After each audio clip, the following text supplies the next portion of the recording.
कोटपाड़ा block अंतर्गत धामणाहांडी पंचायतर S धारगुड़ी grammar लवकिशोर Bishoi मृत्यु हो जाइछि। से जणे उच्च कोटीर राजनैतिक कर्मी भाव में अंचल में बेस जनाशुना थिले। कांग्रेस दलरू निजर राजनीति जीवन आरंभ करी पंचायत सरपंच भाव में बहु काम करी जनसाधारण बेस लोकप्रिय थिले। परवर्ती समय रे 1 नंबर जोन रु जिला परिषद होइथिले। कृषक नेता भावे बेस जनाशुना थिबा लव बिशोई लोकंक समस्या को नहीं सबुबेले विभिन्न आंदोलन जरिया प्रतिवाद करने सह बहुबार गिरफ होइथिले। कृषक श्रमिक मानक पई से सबुबेले निजर बलिष्ठ जुक्ति सरकारक ठारे उपस्थापित करी निजर स्वर को शाणित करुथिले।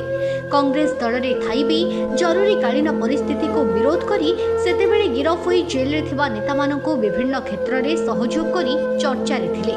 गत 26 संध्यारे प्राय 80 वर्ष बयस वार्धक्य जनित अवस्था मृत्यु होता।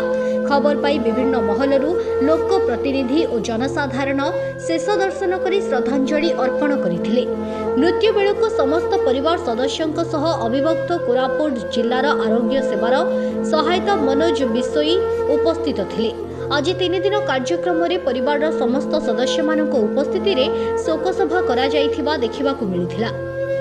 जड़े उच्चकोटीर राजनैतिक कर्मी और समाजसेवी को हराइला बोली विभिन्न महल में शोकर छाया खेली जाइछि।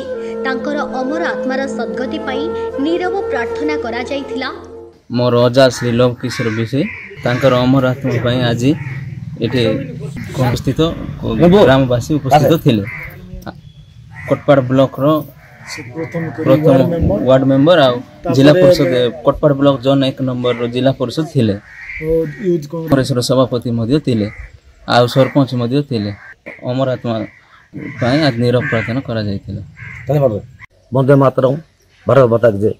मुझे आरोग्य सेवार आंडीबिराट कोरापुट कलाहांडी बलांगीर जीवार जिते विजु पट्टनायक अमल रे कि केबीके जिला होता मो आरोग्य सेवा तार सेवायता। स्वर्गत फकरी बिशोई हूँ मोर बापा।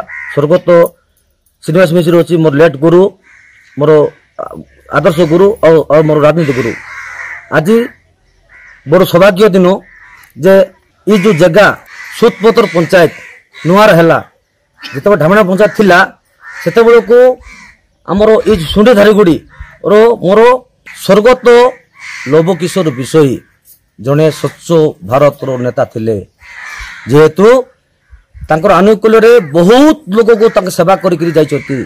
विगत योजना रे वार्ड मेंबर थिले आउ सरपंच थे ढामणार जिला परिषद थे कोटपाड़ ब्लॉक रो 1 नंबर जोन रे तांकर आनुकूल्य नहीं कि आज कोटपाड़ माटी गर्व और गौरव तो चली गले जुग जुगांतर नहीं मात्र माटी रहीगला।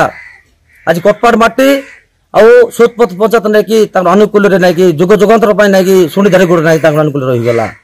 से गोटे सेवायत तांकर अमर आत्मार सदगति प्रार्थना समय आम शोक सभा करूँ समस्त गाँव लोकर अनुपस्थित। कोटपाड़ू Ajay Kumar Mishra report focus plus.